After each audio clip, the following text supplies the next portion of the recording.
Oh, I want a different speaker though.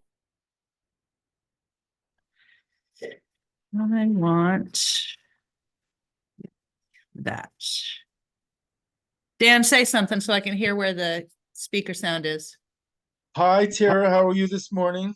I am well, Dan, and thank you for complying. We can hear you perfectly. I'm very compliant. Okay, you're all set. Okay, so let's start this regular meeting of the MSRAC committee. We'll call it to order Friday, January 10th. And it's 9:02. So the first item is approval of the minutes of the December 11th, 2024 special meeting over at the library. I'll second. Okay, any further discussion on the minutes? Just for my own sake, Bernie moved and Steve seconded, in case that microphone doesn't pick you soft-spoken folks up. That's why I moved it. Soft spoken, me? Okay, all in favor? Aye. Okay, the minutes are approved. Any correspondence? Any correspondence, none that wouldn't be related to an agenda item for sure. Okay. Citizens comment? There are none in the physical room, any in the Zoom room? No, ma'am. Okay, then we shall move on to item 5, committee business. The first item is the Connecticut Deep 319 grant for French River stormwater quality improvements. Now, okay, so it's interesting because everybody in my office said, what is MSRAC doing have to do with these? But there is kind of a good reason, because there's the Main Street reconstruction project, there's a lot, it's parallel to the French River. There's a lot of stormwater drainage in there. And so there's opportunities to do some stormwater quality improvements in conjunction with that grant, and potentially use the SIF grant for matching funds.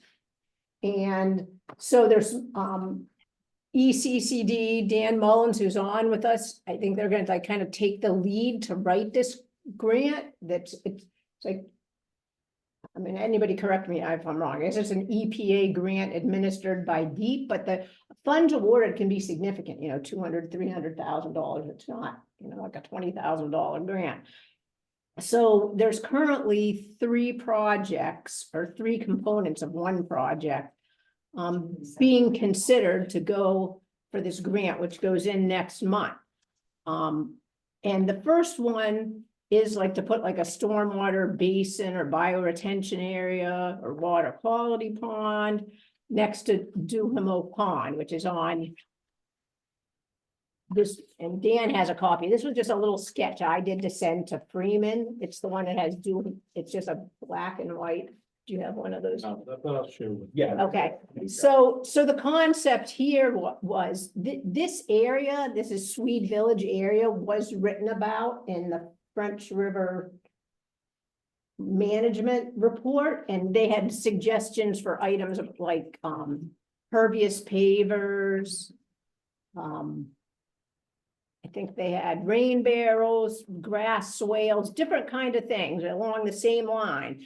But since we have the opportunity to reconstruct the Main Street drainage system, the thought of this would be to potentially like siphon off the first flush of water from one of the catch basins, and it would treat a lot of stormwater runoff above and beyond what is required for the MS4. Is this above ground or below ground? The pipe part would be below ground, Okay. but then the treatment structure would be above ground. It Right. would be like a like I said, like a bioretention area, rain garden. I mean, it's similar to Stormwater what we basin. had done with what was it, Judy Rondo over at the library. Yes. Yes, there were some rain gardens installed at the library. Yeah, we had put I think there was 2. Some rain gardens, Yes. yes. The right. catcher coming There's off definitely the- one big one, and Right. there may be 2, off yeah. the roof. Yes. Exactly, and this would be a little bit of a bigger scale because it's a bigger neighborhood, more area. So that's something that Freeman is actually going to design, and whether or not that goes out as a bid alternate as part of the Main Street project, well, that's yet to be determined. So that's item 1. Item 2 which you can see is the sketch of the library with the red pavers. That was something, that's to replace the impervious pavers with pervious pavers in the same footprint, so that runoff again is going to be directed into the ground. It's not going to be producing more excess runoff into the river. And that was partially designed, or was designed by ECCD, but that was also incorporated into Freeman's contract to make like actual construction documents, you know, with the typical cross sections and so that is another potential that could be a bid alternate to within the Main Street construction project. So the third item that's under consideration is, which is why I should give the colored photos that I passed out. These were a couple pages in those excerpts from Judy Rondo's or ECCD's, I always get the name wrong, the French River Management Plan. And Just want to find it in here so I can pull it up for Joanne. I think it's like number 2. The sheet 2 just has the picture of some ideas. Yes, that sheet. Well, see, actually, if you look at the top thing on this sheet that says residential rain garden, I mean, it would be in a bigger, more commercial scale, but that thing in the top thing is maybe what might go near Duhamel Pond, something like that. But when you look at the one that says schematic of a stormwater tree filter, so those can go in like in between the road and the sidewalk and intercept water before it gets into the catch basin system. And I asked, and we have a 2-minute video that I think will be very interesting for people to understand what a tree filter does. If Peter wants to start that. And this is the actual brand that ECCD has recommended. That's groovy. StormTree is a stormwater management system that integrates common street trees to collect and remove pollutants from stormwater runoff. It works like this. Stormwater runoff is collected into a catch basin, as in a conventional stormwater management system. When the catch basin fills, water flows over the baffle wall into the center of the StormTree system and filters through a high infiltrating engineered media. Combining physical, chemical, and biological processes, pollutants are captured and immobilized in the engineered media, with some nutrients being taken up by the tree's root system. The treated water infiltrates downwards and is collected by a perforated underdrain pipe, or infiltrates outwards, replenishing the subsurface aquifer. Overflowing water that occurs during intense rainfall is transferred through a bypass pipe to a down-gradient catch basin, manhole, or other collection area. There are seep holes located in the catch basin, which allow the unit to drain out, preventing stagnant water from accumulating. StormTree units feature an open design to provide unrestricted root growth, ensuring the continued good health of the tree. With 3 standard configurations, StormTree provides turnkey solutions with plan-ready designs that are more cost-effective than alternative stormwater box systems. StormTree systems can be integrated with conventional stormwater structures, stormwater chambers, drainage piping, or simply as a standalone system. With additional features such as multiple tree grade options and a small surface footprint, StormTree is the hardest working tree on the street.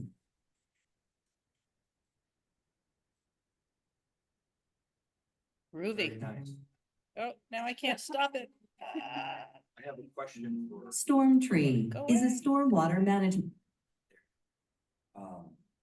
so this system is only gonna go on the Main Street, and then like, at what point does it go onto the property over near Duhamel Pond?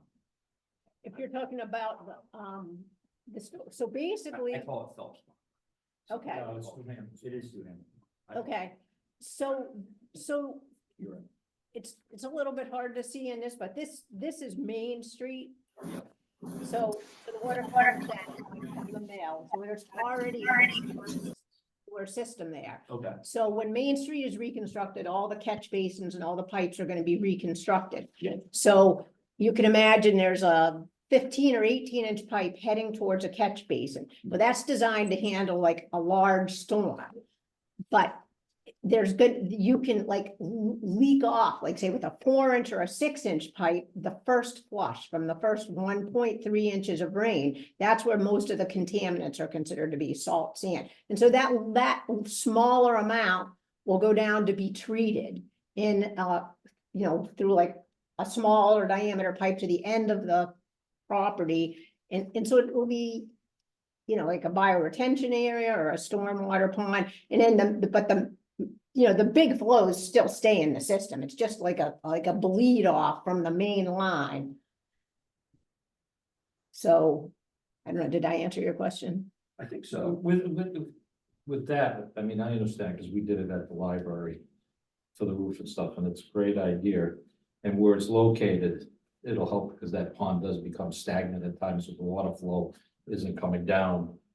From Capitoulas all the way down through. Let me just interrupt you for 1 second, because Dan put in the chat, because we don't have the camera on, just before you speak, identify who's speaking for his sake, please. Oh, Ken Bosler. Thanks, Ken. Anyway, I know that you're gonna have this thing designed. My only question with this is, you're looking at, several hundred yards of piping. And I'd be curious about how the system would flush, so that way it keeps down the maintenance, long term.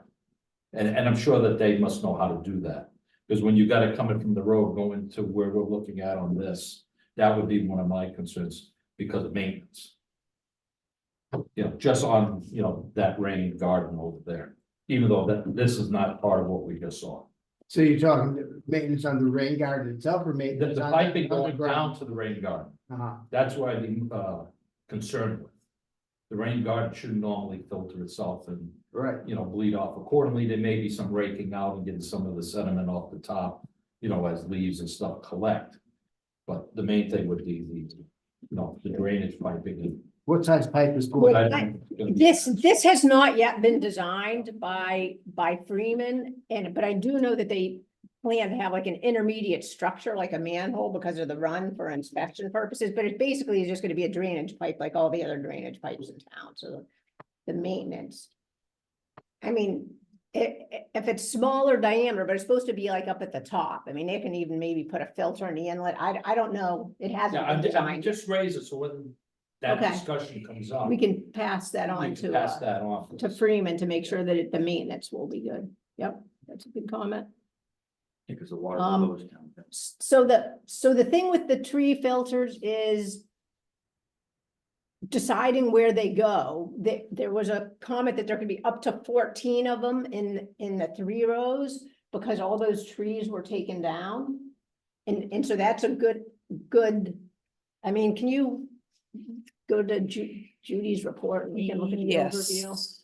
She has a good photo of that. I think it's on page 13.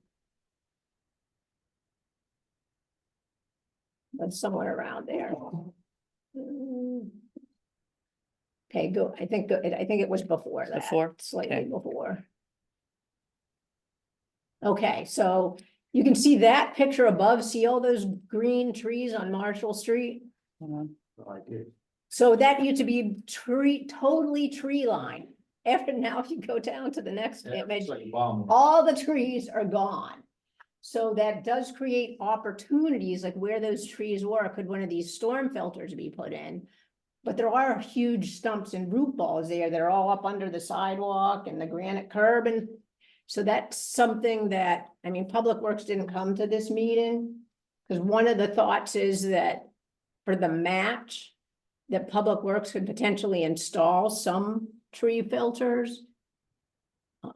These would be standalone tree filters and not tied to a drainage system. There is a drainage system, so There in is. this case, they would be probably put in just upslope of a catch basin. So that the water would first run into the tree filter, and then if it overflowed, it would go into the main system. So there's a lot of opportunities there. I think we're gonna walk the site and see what's practical, and I guess we need to know if the town is gonna install them or whether installation should be in the cost estimate for the 319 grant. Right, and neither Kelly nor Joe responded to the email that I'm aware of, and obviously they're not here, so I can't answer that on their behalf.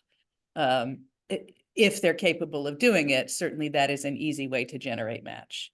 But as you and I discussed, the tree stumps are the problem. And, Right. and even not, I just feel like it would take days of public, Ken, you would probably know this better than I feel like it would take days of work for one tree filter, and so. I mean, they're capable of doing it because they rebuild the catch basins as they deteriorate on the highways. Does it take time to do that? Sure. So can I comment on that? Yes, So, is that Janet Blanchett? yeah, Hi, Janet. So we've had a bunch of tree filters installed and we've, had a contractor do it down here, and I'm not suggesting that we want to use a contractor but he was able to install 3 or 4 per day. great. You know, that doesn't include, of course, if there are tree stumps that need to be removed, that would be another, you know, I don't know how long that would take, but that is not including any removal of big tree stumps, but he's doing 3 or 4 per day.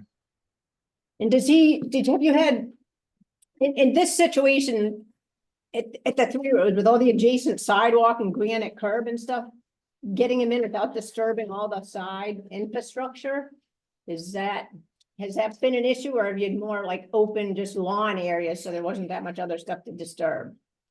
Yeah, generally there hasn't been utilities, but if there are, you know, other underground utilities that are going to be interfering, then it wouldn't be a suitable location anyway.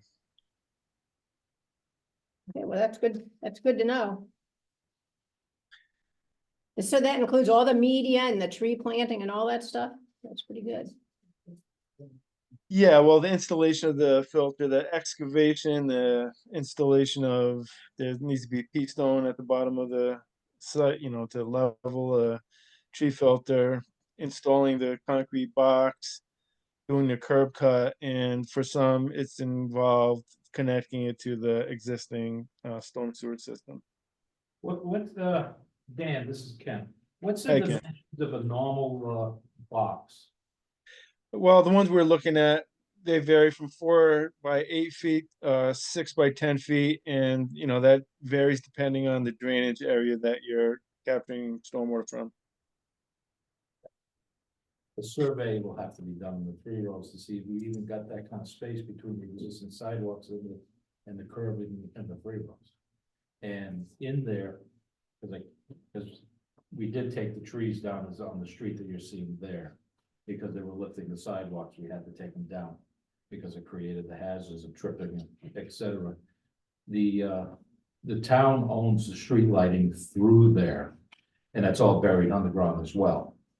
And I'm not sure where that is. There probably is records upstairs, but it's one of the things that we'd have to look at. But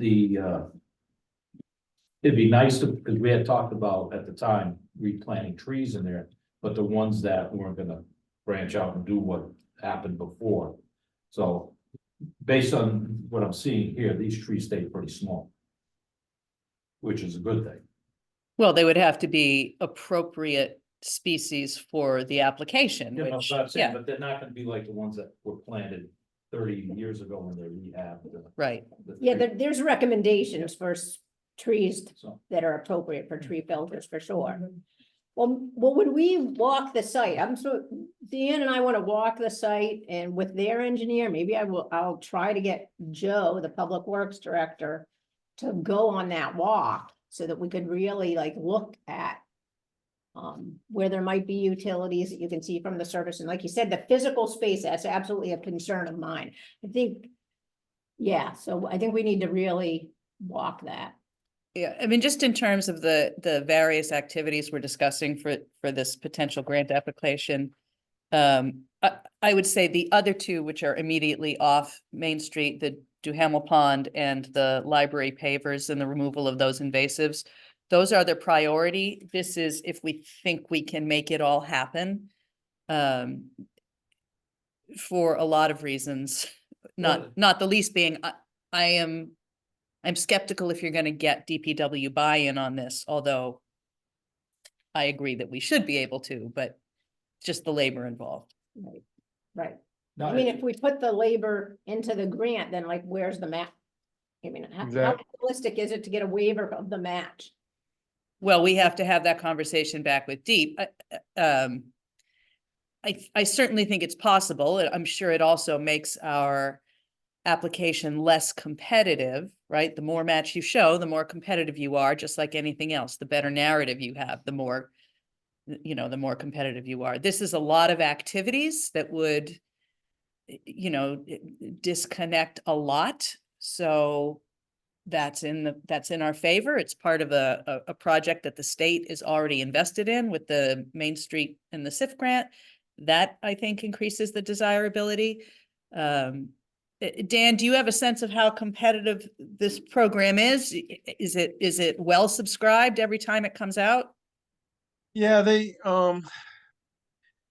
it was for a while because Connecticut Deep was not requiring a match. So a lot more people are willing to apply for grants if there's no match requirement. They re-implemented a match requirement, so I think it's less competitive.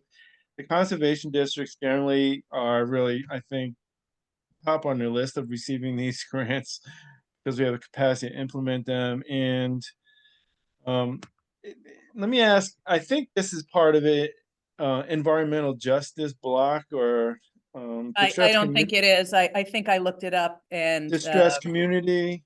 we are not a designated distressed community. We qualified for SIF because the school's an alliance district, but that's not a factor in these grants, I don't think.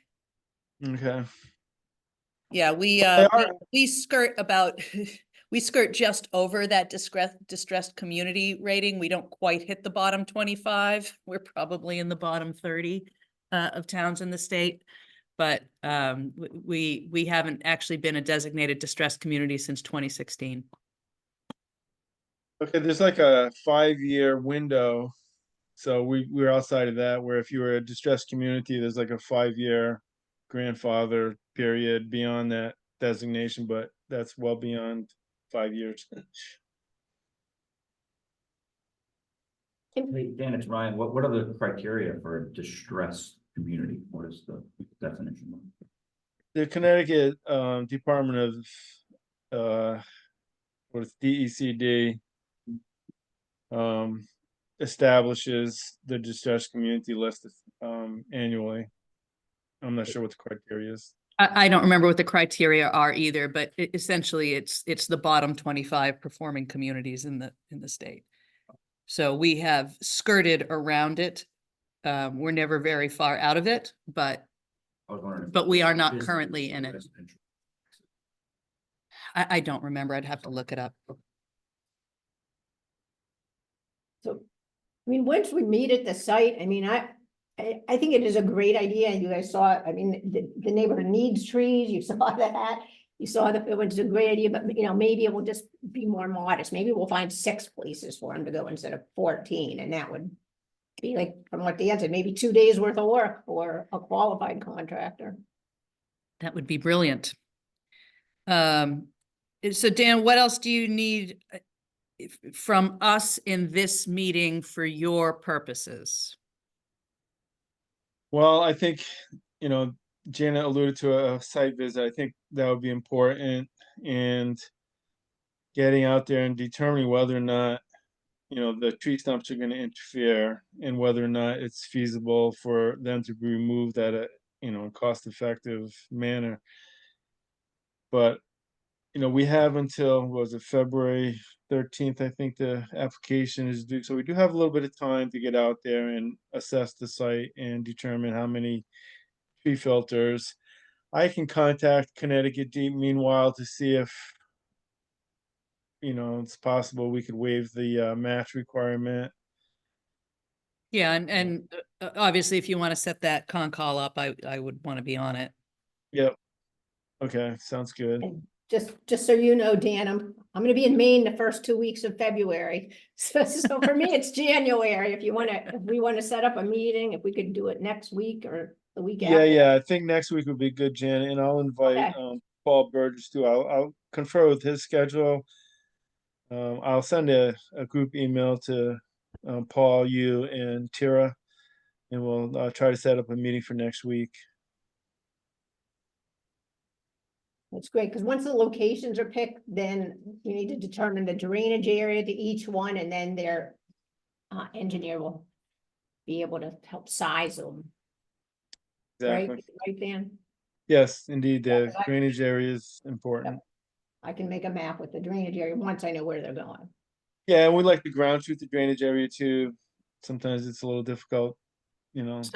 So let me ask you a somewhat indelicate question, Janet, because we're talking about potential sources for match. You have previously done some survey work as match for other grants. Is that feasible for J&D to do or no? And if the answer is no, the answer is no. Actually, all of this engineering that I'm doing for MSRAC could be matched, right? I mean, I don't know. I mean, I'm gonna be doing mapping and calculations and. Right, so the question is how we demonstrate it. Because it's not a look back on match, right, Dan? Yeah, it's got to be during the contract period. So any work that you've been doing currently or in the past, Janet, is not eligible as match. Although I think that is something to raise in that con call with Deep that we have. Right, because that's how it works with so many other grants is that they allow the design work that the town has done to stand as the local match. I think that's a reasonable argument to try to make. If it's done during the contract period, they're not gonna look back at any design work that's done previously.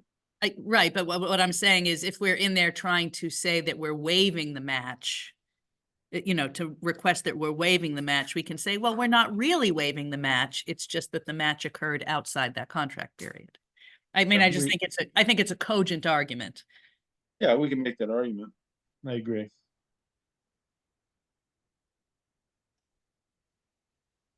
Anything else on this topic, Madam Chairwoman? Does anybody have any further, If you're doing Questions this on on this? Thursday or Friday next week. I- Depending, I'm just saying, if they happen to set it up, I will be around. okay. So maybe I won't be around Friday. If you can shoot for next Thursday, Dan, check with your, Yes, I will. I'll look at my calendar. I'm not gonna be around Friday either. We're going up to Maine too, Janet. our places are close to each other in Maine. But if go by whatever you can get that works. But if it happens to be on a Thursday, Okay, I'll Yes. shoot for Thursday for sure. And I guess that was Ken who was speaking. Yeah, it was.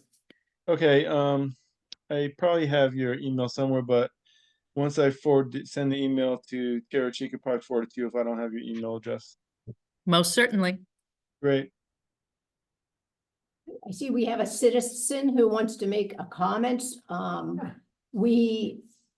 So we could close out this 319 thing and we could ask to revisit the agenda to item number 4 for citizens' comments. Okay, does that make sense? Sure. Okay, so we're done with committee business A, Connecticut Deep 319 grant. We'll go back to citizens' comments. All right, thank you all. I'll be leaving the meeting. Thanks, Dan. Thanks, Dan. Have a good day. Bye-bye. I know I'm not up to date on it, but I've just been listening. And supposedly in this project, you're gonna do some tree cutting? Is that true? No. Tree planting. Huh? Tree planting. Oh, okay, because I heard something about trees being cut and asking about removing stumps and stuff like that, if it was profitable to remove the stumps. Yeah, I would think you would have to, because if not, if they're only ground level or just below, in course of time, they're gonna rot and you're gonna have sinkholes. That's my only question. And maybe it's not part of this one. Nope. This was something that was done already in the past, the trees. All right, okay, see, that wasn't said. I didn't know that. I believe they referenced 2017. The stumps still look pretty fresh to me, but the initial ones, I forget, that ain't Central Street, whichever one is the one towards the pickleball court. Those were done in 2017. okay, Though, I think the ones on Marshall Street, we just did them late fall. Oh, early okay. early Okay, spring. no wonder, 'cause Early- those stumps look really fresh on Marshall Street, the Yeah, one closest to the those- river, yeah, okay. Okay, no, I'm just brought that up, because in the Yeah. course of time, eventually they do rot and we start to get little sinkholes, and then they gotta be fixed over again, and that's Right. kind of like maintenance, so. Just a question, that's all. Thanks, Um, Paul. on this, I'm just asking a question on the citizen comments, are you gonna be going forward on this coming up to the interchange? I believe what John is talking about is the Main Street, Main Street. Riverside Drive intersection, the north Okay. one. Sure, go ahead, comment. Well, when I was at that last meeting. The at public the library, information meeting? Okay, the public meeting and everything, I tried to take pictures of the interchange you had, and I had to wait, and I had it sent to me by, Mr. Conoya, and being a truck driver, crane operator, driving all these big rigs on the road. And when I was looking at the pictures, and I went out there within a week after, took my protractor and I looked at the thing, I stood over here.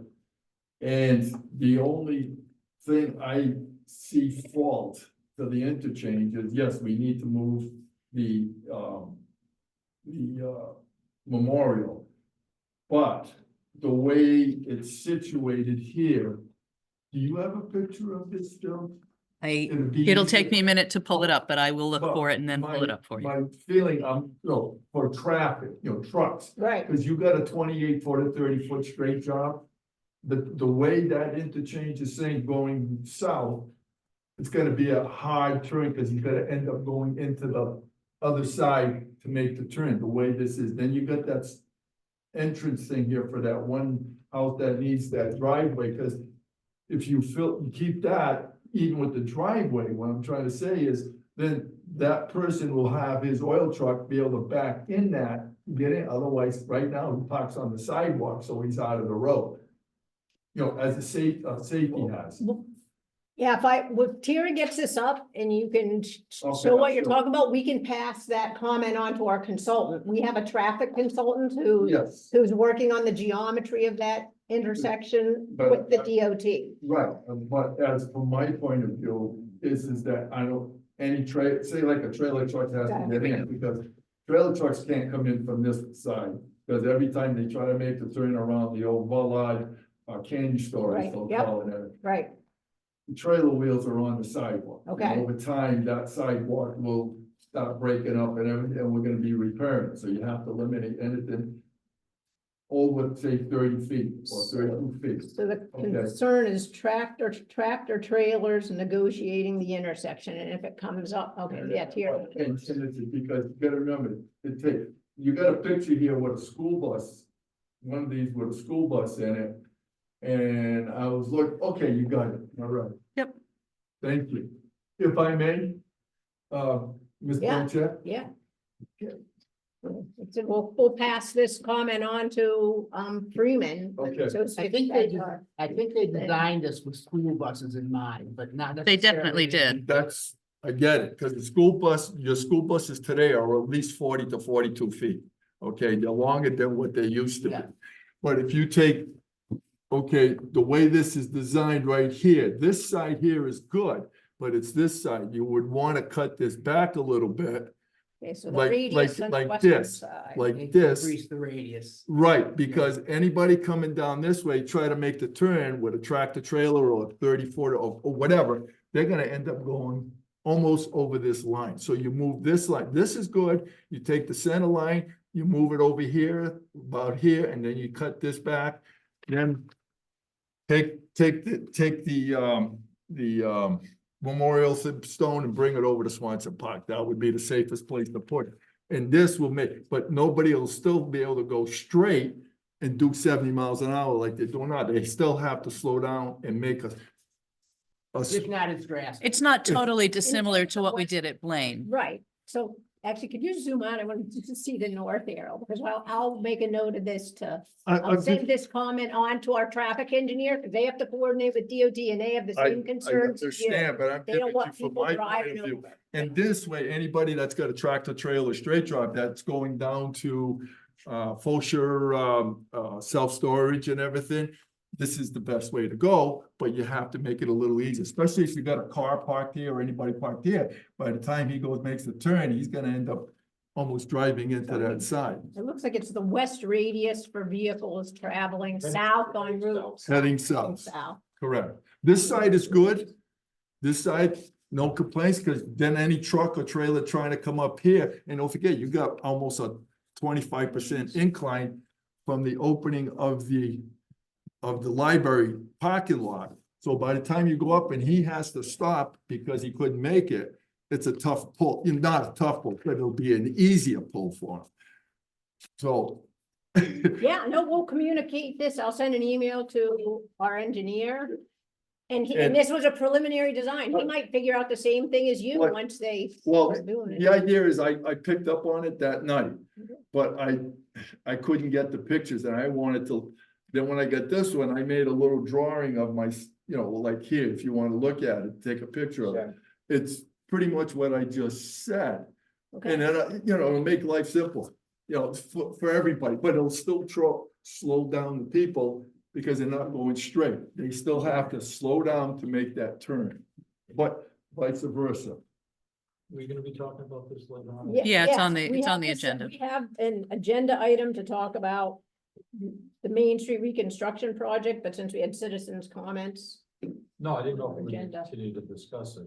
well, that's gonna be with the next thing on our agenda, Oh, but, I'm sorry, I would have waited. till- Well, no, No, we no, can it's just no. flow into it. That's fine. Okay. okay, yeah. That, I mean, that it's at the discretion of the To me, chair. that- To me, may I call you Jan? Of course. The thing, well, I'm trying to be polite here, you're the chair and everything, but the thing is that I'm looking at it from my perspective, I had to, Yeah, drive yeah, in, Yep, and the other thing is I need to stop any type of trucks going over the railroad tracks here on Main Street, going past the church and around. Cause I've seen them, so, that is, to me, is one of the, that's sharper than you think, as a turn, it's almost like a 90-degree turn. And you go over there with a 40-footer or 38-footer or whatever. The guy's gotta go way over here on the curb on the opposite side, and by the time he gets up halfway, the wheels of the trailer are gonna be on the sidewalk, is it, because it tracks that way. does the town have any signs about no trucks? I don't, there's Well, no you can, sign. no, you can post, no, there is none, I but. can read them anyway, so it don't matter. Well, you I don't know how you're gonna stop No, it. I couldn't stop it either Yeah, before. yeah. The GPS sends them that way. Yeah, They try and get around and the neighbors complain. You talk to at the time, the bakery. Okay. You know, Okay, so- It is always worth keeping in mind that the burden of large trucks, since it is no longer a commercial bakery, is reduced. You may occasionally see some going to the self-storage facility, but there is nothing currently on that street that would require regular tractor trailer traffic. Storage though, there are two loading docks I've used. There both of are, them, with yeah. Large trucks and with box trucks, and then you can back up a small, vehicle to the side, but there is the potential as that business grows. I think it's a wonderful business. you can put a They- sign right they- there that says, Their trucks not logistics. allowed over 5 ton, what I mean, which is. Yeah, but Okay. that's Yeah. never gonna fly with that use there. Because you Yeah. put the sign up and they go by and something happens, like, do you see the sign back there? Yes, you are correct, Ryan. That building was designed for those trucks. And there is definitely capacity for the storage Correct. business to have businesses which require tractor trailers occasionally. My only point is that the burden of those tractor trailers is necessarily lower than it was when it was a part of the daily operations of the bakery. That's my only point. You're more apt to get the 26 footers going through the straight south to the wall. Yeah. Right. And stuff, and, if they go up Reardon Road to Red Bridge. Coming in through this intersection is the proper way to go, because they can't. Negotiate to turn the other way. Yeah, so. Is your comment regarding Main Street? Cause I'll just move Yeah, us it's along on the regarding that, agenda. yeah. Okay, Yes. so let's Yeah, just. get back onto the agenda to committee business, B, Community Investment Fund, Main Street reconstruction.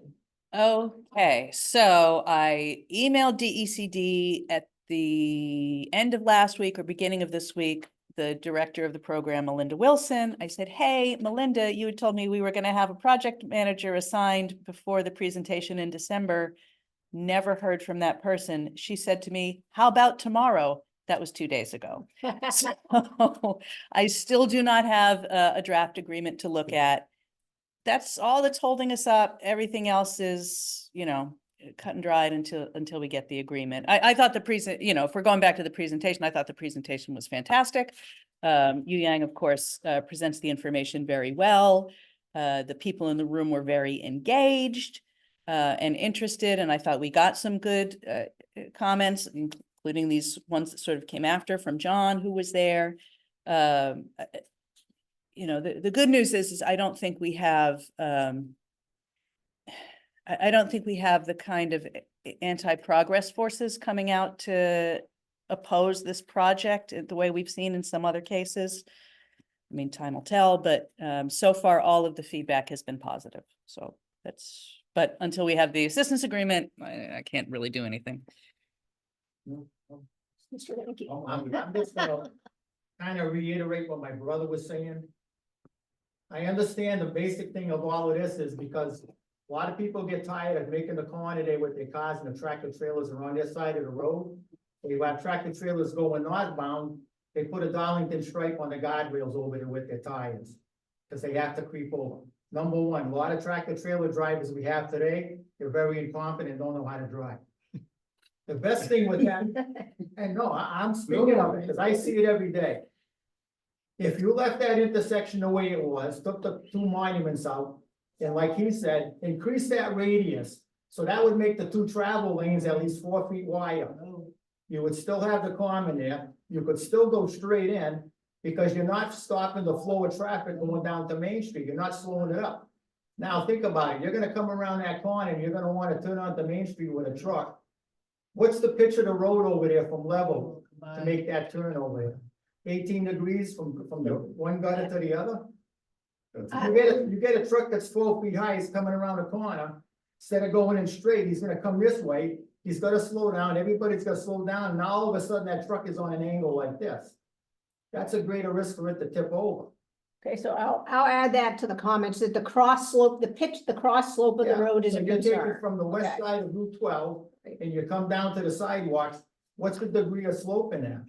What are you Yeah, gonna do I in the winter time? What are you gonna do in the winter time when it's icy out? I'll add that to the comments with good feedback for our Yeah, consultant. but like he had said, if you move the rate, if you increase the radius of that turn, and you give the lanes over there another 3 feet on either side, that would accommodate the trucks going around that corner, there wouldn't be no Because problem. I know that one of the main reasons for the realignment is so that people don't go flying into Main Street. So it is purposefully supposed to slow them down and, you know, get them having to actually make a right-hand turn and not just like fly. And again, just to bring up the issue of frequency, every day people fly southbound from Route 12 onto Main Street. Not every day is there a tractor trailer turning onto it. I understand It's- that. it's- And and let me I'm gonna go back and I'm gonna point it out. You redid the Blaine Road intersection over there. Many times I've gone up around that corner going southbound, people come off of Blaine Road, they don't even stop to go southbound, they go right through it. Oh, absolutely. I So- live there. This isn't gonna change anything. You're never gonna stop the people from flying down on Main Street. It's been done for years and years and years, but you wanna make it easier for the traffic to go around the corner. In other words, That's what you should think Jan, of. what- I'm not what it saying you're is doing the is wrong I thing, mean, but I'm just. Right, the yeah, most, these are all, that's it. these are all good comments. We have a professional traffic engineer as a consultant for the town who has to coordinate the design of this with DOT, who are also professional traffic people. So we'll give them our comments, which those are excellent comments, and All it let is, them I- design it properly. Well, the basic is there. I'm not taking that away. It's just that we call it the mouth, the beginning. Yep. It needs to be a little wider. So you take the right side, you leave the left side alone, as far as I'm concerned. It's the right Okay. side that just needs a little. That's all. The only thing I wanna add to that is, okay, if you left the lane to go in straight, That would move the stop line back a little bit further. That would give that one driveway better room to come out of there because it's almost right on top of it. If you wanna slow the cars down, put speed bumps, but you can't do that because speed bumps impede the traffic going down the road. So, you know, basically it's a do or a die thing right there. Ken? My son lives there and I had rehabbed the small cape. That's right next to where Allison Where lives, the opening is. for the where the driveway. driveway is. This one, Yeah, right there. Yeah. The next house going north, that one. that's your son's house. Yeah, that one I owned and I rehabbed that. Mhm. My son owns it now. The driveway that's going in is not, just FYI. No big trucks go in there because you only got 14 feet, maybe 12 feet. And then you've got it like a 4-foot drop off that goes over to where, oh God, I can't think of the name. Floyd. Anyway, the house that's in the back there. So, yeah, no, but. Oh, behind. I'm thinking the guy that lived there, Rusty Ware. On that house, that's on the corner of Floral. I'm sure no one remembers that. But anyway, no big trucks can go in the back there for deliveries. Okay, so you've got the driveway. The Cape and that one, any of the fuels that they get, they park out in the street there on the sidewalk in order to get oil delivery, etc. So just keep that in mind, because there's 3 houses there, 2 on the road and there's a small one in the back. So you gotta be careful, you know, with that as well, because oil trucks have gotta make a delivery there and they do pull up right on the sidewalk.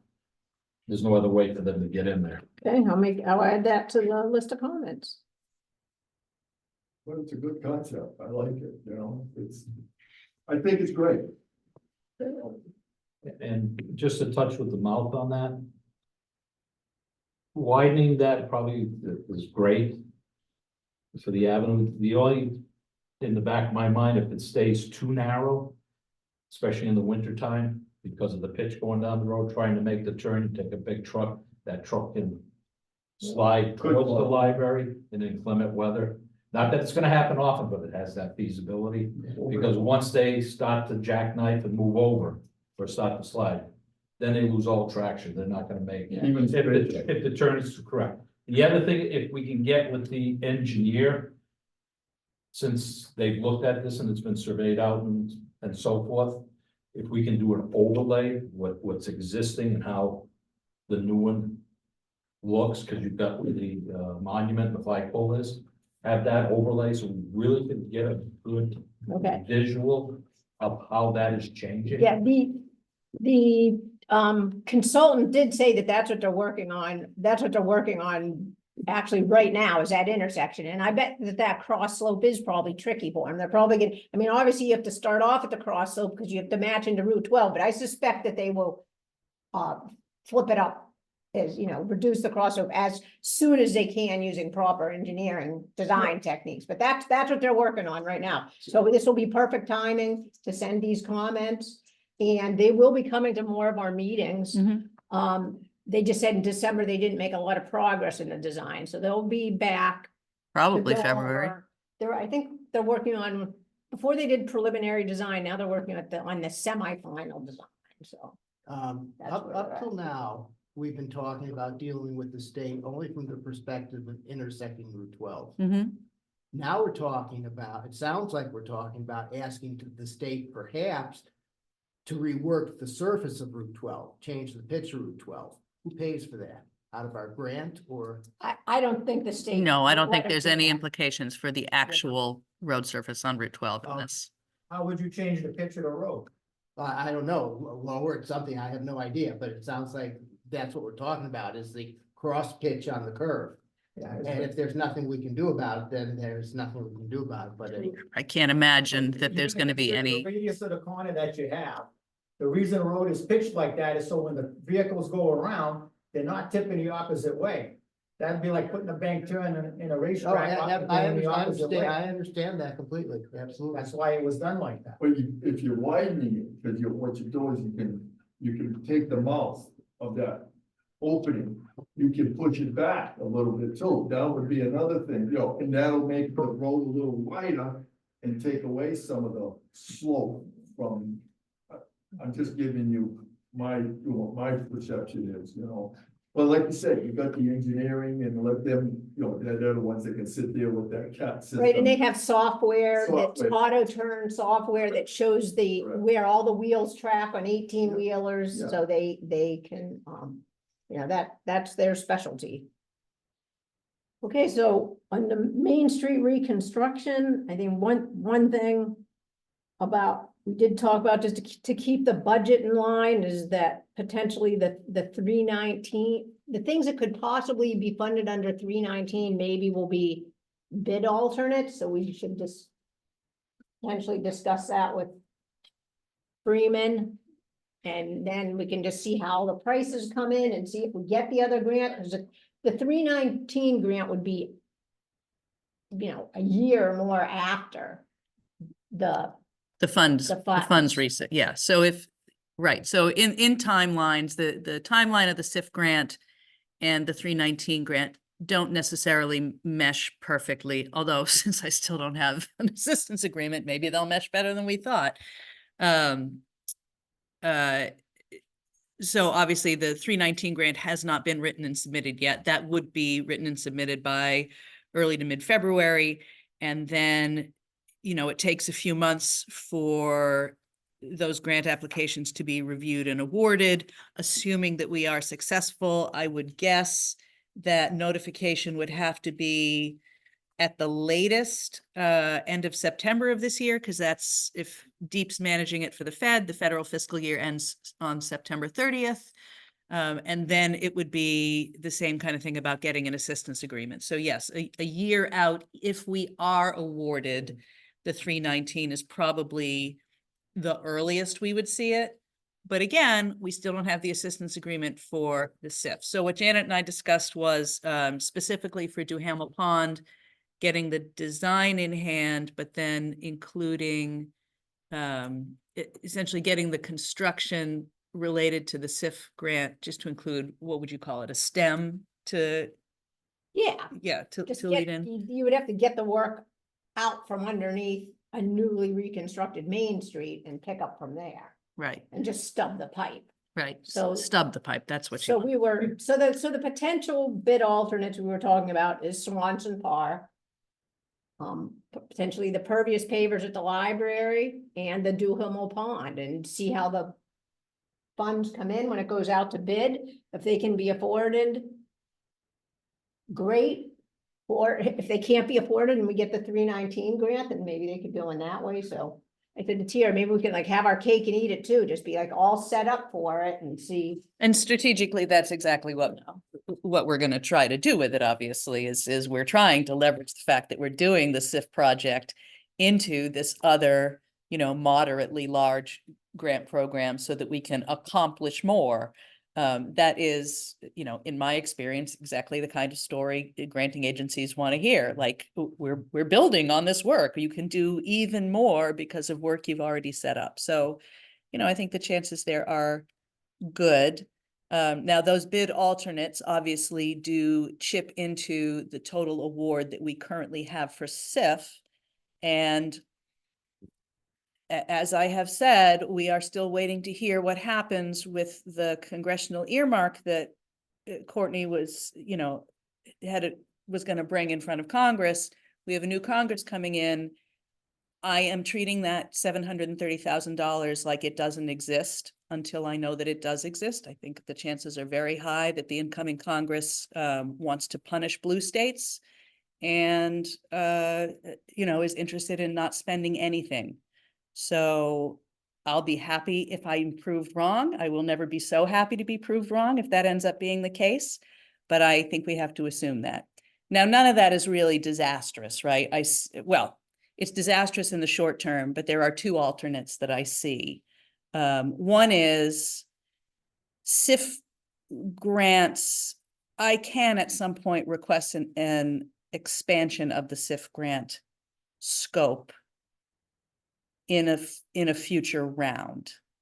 If inflationary costs get us, if we necessarily have to do something, right, that prevents us from completing the full scope of what I can go back and ask for an extension.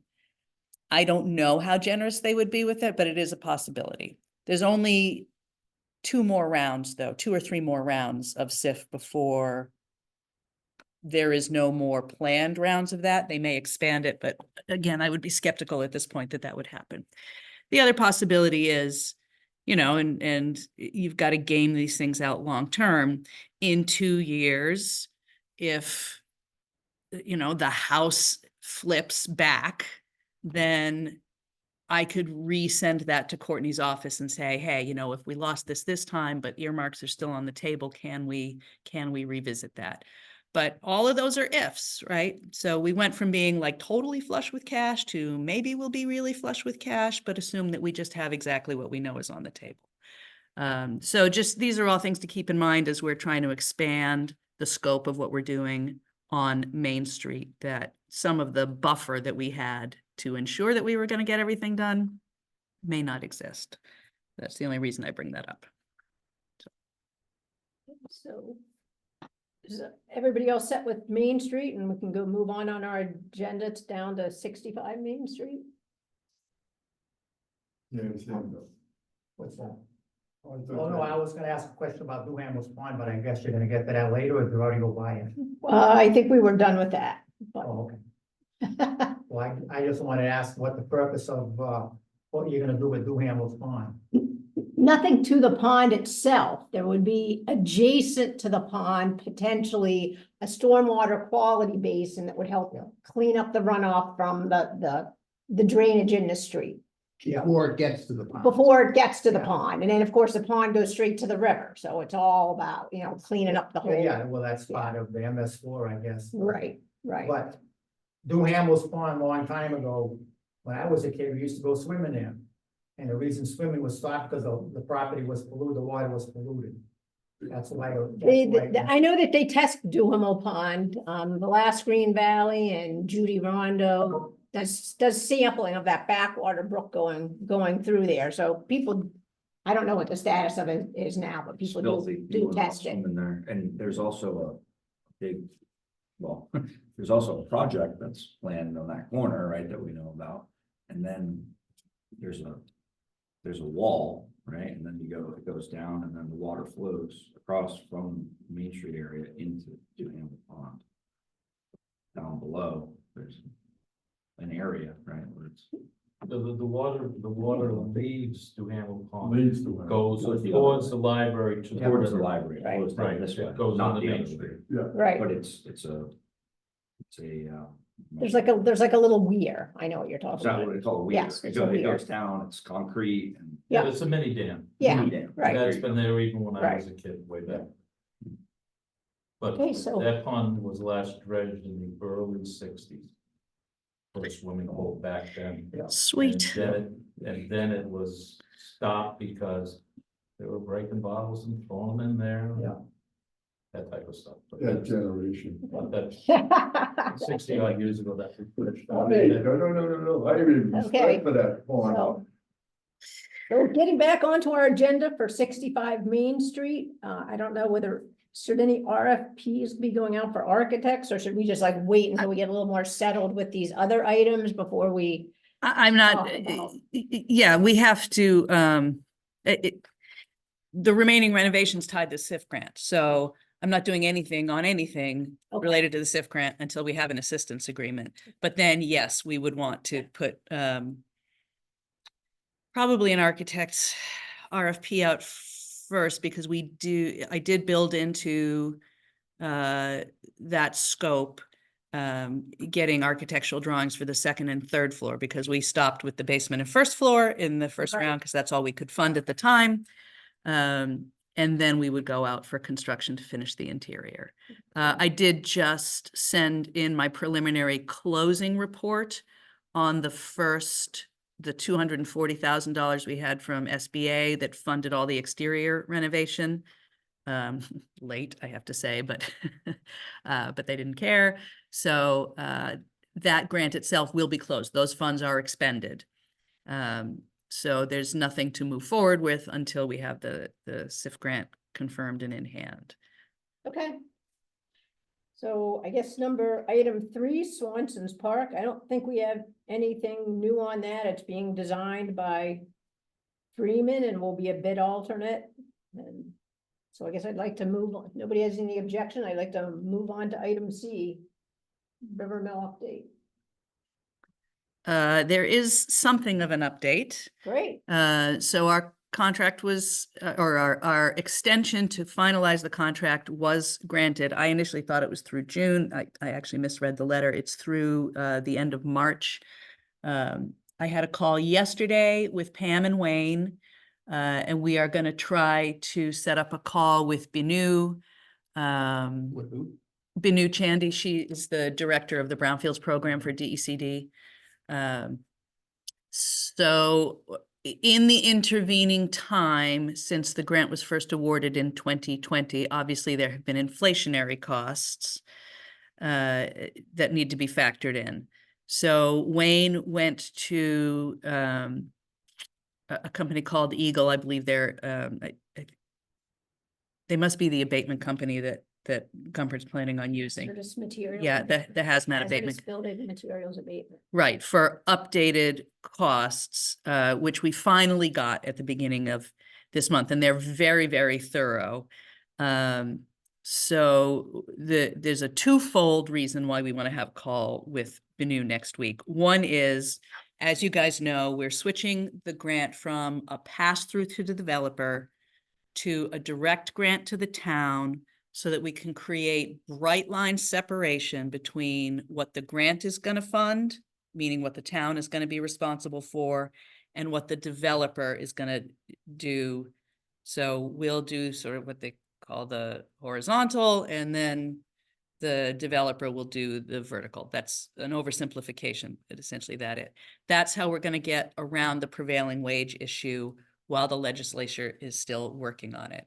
We all think the legislature is going to solve it this year, but you're talking about the state fiscal year ending in June. Our extension is through March. So we've known for a while. So we have a first draft of a new assistance agreement, but it doesn't include a revised scope.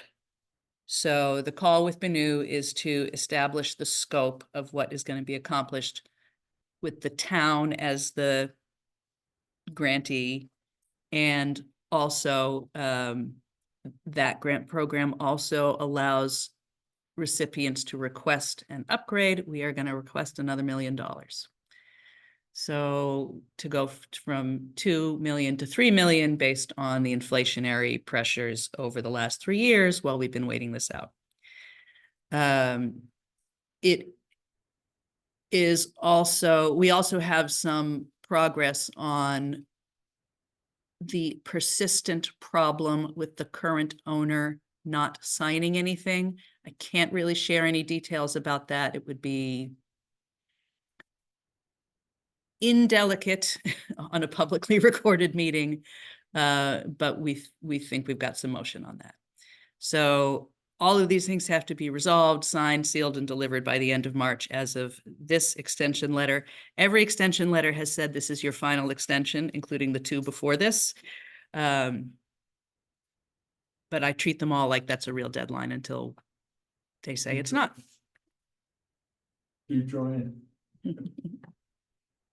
Yes, Can I ask a question about the River Mill? sure. Why is the town is applying for another DEP hazardous inspection there? Is that what you were saying? No, No? we have an existing, Yeah, that was done in 2015 and 16, I think.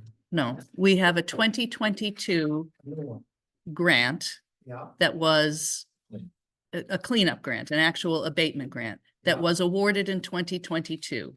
That grant agreement has never been finalized for a number of reasons. The first reason was we lost about a year when FEMA amended their flood mapping, and we had to go through a whole process, essentially because they made a critical error in the specific vicinity of the mill, which we had to have resolved, and that was complex.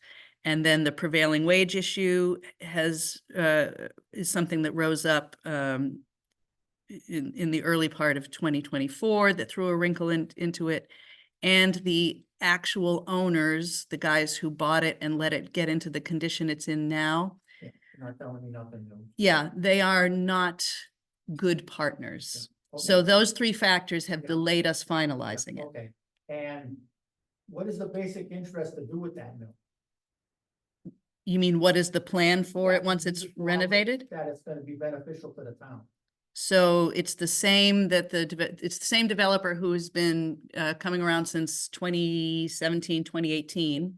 It's going to be converted to approximately 300 mostly market rate apartments with a 10% affordability set aside and roughly 36,000 square feet of mixed use commercial, small retail, services, offices, whatever. Now, don't you think, if you lived in this town and you see what the mill was back in the day, now, if you take that block right there, take from Route 12 to Buckley Hill, and then from the railroad up to the Quinn Shirt Shop, make that all commercial industrial, what brought the mill over here? There's two amenities that sit right there that aren't being used for years and years and years, are still available. And if you add some of the new technology with all of that, that can be a more affordable place for commercial and industrial business than it would be for people to live there. I'm not against people having a place to live, but we can't absorb all of that. In our town, 300 apartments, really? So there's no proposal on the table for Well, industrial, I manufacturing, or understand that, commercial. But I'm just saying, for the best interest of the town, that could be the center hub for manufacturing right there, which would be more beneficial to the taxpayers than it would for housing. It is never going to be a manufacturing You can't facility say that again. Because you don't know that, you're not trying. If you want business in your town, you gotta make the place look like something. And it's not, and I understand it's not being done by the current owners. But if you fix that place up a little bit, make it look like something, and you put and describe to them, well, this could be your benefit, there's a lot that can be done over there. But it seems like nobody's on that track to wanna do it. Cause housing is a simple place to go. To me, additional housing in this town is like a bad credit card debt. You got $50,000 worth of credit card, you're paying a minimum, you're never gonna catch up.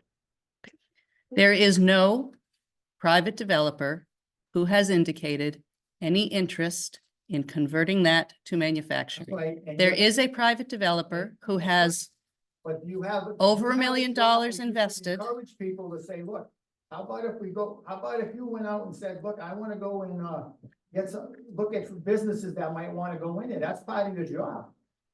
This has been going on for 20 years. Yeah, What's happening now is the first positive movement since zoning turned down a residential proposal 20 years ago. I don't know, I wasn't living here 20 years. Yeah, ago. what was that?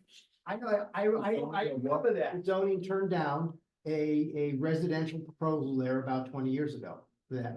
It was in 20, That was around 2000, 2004, somewhere. no. Yeah. No, that'd be 20 years ago. 2011, 2012. Yeah.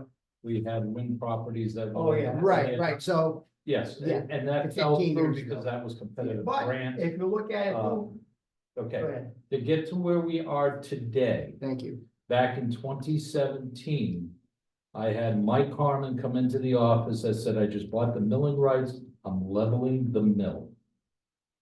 It will be what Belding's is today. Yeah. And we bought it. This developer came forward, says, I will renovate it, turn it into housing, because the other alternative with Mr. Scott, the property owner, was it was gonna be what Belding's is today. That's right. This is where we are. We have our holdups with the multitude of owners between Mr. Harmon, John and Andy Scott. There's a lot of moving pieces. DECD is on the same page with us. We've gotten quite a bit of money. Just when you left office, we had gotten to start the phase 1, 2, 3 over there. Anyway, it's moved to this point. We've gone as far as we can with industrial. It's not gonna happen. If Mr. Gumpert falls through, Mr. Harmon's gonna go in and level the place. That's where we're at. Now, does it, Well, didn't you just have it historically, And that's one of the Recognized. things that we used to fight that back then. Yeah. That it was on the historical register. What'll end up happening is it'll go into further disrepair. And unfortunately, we'll probably have a tragedy like we had in Plainfield. With the tire, rubber place, Uniroyal. And anybody that's seen any, and you know, believe me, I'd love to see it. We're going back 50 years. You know, with the industrial park that the town tanked, well, 45 years now. When the town tanked the industrial park over on Hazard Road. Yep. Up in that area, it has sealed our fate. We are what we are. We're trying to make the best of it. And as far as Quinn's Shirt Shop, we do have a developer. He is going to renovate that back to what it was back in its heyday. And hopefully the economy and COVID just threw a wrench into everything that's been going on. And we do have periodically public information meetings over at the library specifically to discuss this mill project, and the developer attends, and residents have, you know, made comments about, could you include a daycare? Could you include this? So people, there is still some discussion going on, because like Tara said, his plans aren't finalized. They are not, Yeah. and they are including some commercial space, but Right. neighborhood scale commercial. And being receptive to what people are saying. so Exactly, that's he's what, hearing. that's Right. what the past 5 years of public meetings have been, is input from people in town. And there is great support throughout the town for the route this is taking. Is it financially the best?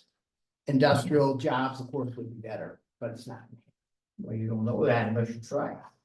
We've been, it's been. It's not on the table. The grant specifically says this is for residential plus mixed-use commercial. That is the conditions under which the state is going to give us $2 million or more to effect the hazmat cleanup. That is a promise that we have made to the state of Connecticut. So that is what is on the table, and that is what is going to happen. Cleanup cost is what, 10? Probably total of 10, yeah. Hey, right now, if anybody's been following the papers, the old Stevens Mill and Webster is kind of hit a roadblock. Oh, really? No, Oh, no, did it's it? still gonna move forward. Oh, okay. Just that the initial cost of doing that project, I don't know if I remember correctly, it's probably increased by 10 million. Because They had supply not, and demand, because of supply and demand. yeah, That's why that project has been moving at the pace it's going because of cost and everything. they had billboard up for a year, I think, saying, you know, ready to rent, but it's not, I guess. No, it's because of the cost of rehab and everything. Yeah. And my understanding though, that if you said Comfort fails for some reason financially or whatever the case is, then you're gonna level the mill. That's No, no, no, no, no, we're no, not no, the owner. no, the guy who actually owns the note, if for some reason our guy were to walk away and it stayed in the hands of the people who currently own it, we essentially would have lost our leverage to Stop. prevent them from doing what they wanted to do in the first place, which is knock it down, strip it for its timbers and whatever else of value is in there, and walk away and leave Thompson with Yes. yet another smoking hole in the ground. Exactly. So Ken, to his credit with Mary Ann, found the guy who's in here, and that's what set us up in 2017 for the path that we have then been on. Right, so that is the genesis of all of that. The other thing that we're not talking about, there's also a possibility of people. So you could in theory have a project that's on the table and have some industry working. Well, it's a that- mixed that's- use. Amended. It's a mixed use, of Yeah. course. I mean, the downtown mill Still district use- allows a lot of uses. There- That is It's a correct. very flexible zoning district now, so. That if is somebody comes with a proposal for manufacturing, I'm sure a Comfort- place can be found, Yeah. and a place can be found. Like the Well, Belding Mills. It's got the old cane, the old cane, That's you also- know what you face. That's also owned by the current owners. Yeah. Oh, is it? The- Yes. That's the one over here. Yeah. Yeah, that's all a part of the same package. Is, yeah. Yes. Yeah, Where Jim's Hardware was, right? Yeah, Chips on. Yeah, 9:15 is the candy shop. which And is- then put rail access right there, you could put a commuter rail in there, where they could come right off, set up. Yeah. You know, but the building is already there, you fix it up to make it so, you know, you go in and out, and That's exactly right, John. Well, That would be the spot. studies have been done on that. You get the housing, people are migrating from Boston. yep. This Worcester. way, you've got the train station in Worcester. They've been looking for a reason if we could support a commuter rail. You know, Oh, that, this possibly could that, bring it the whole down the corridor. There's a lot of moving pieces in it. The sad thing about this building is that one is in such bad repair. I think that one is probably a tear down. So there's which one? the Candy shop. candy shop, Candy. hardware store, whatever it is. That one is really hammered. But that's also needs to be considered for parking for the housing and stuff. Mr. Gumpert's plans for that.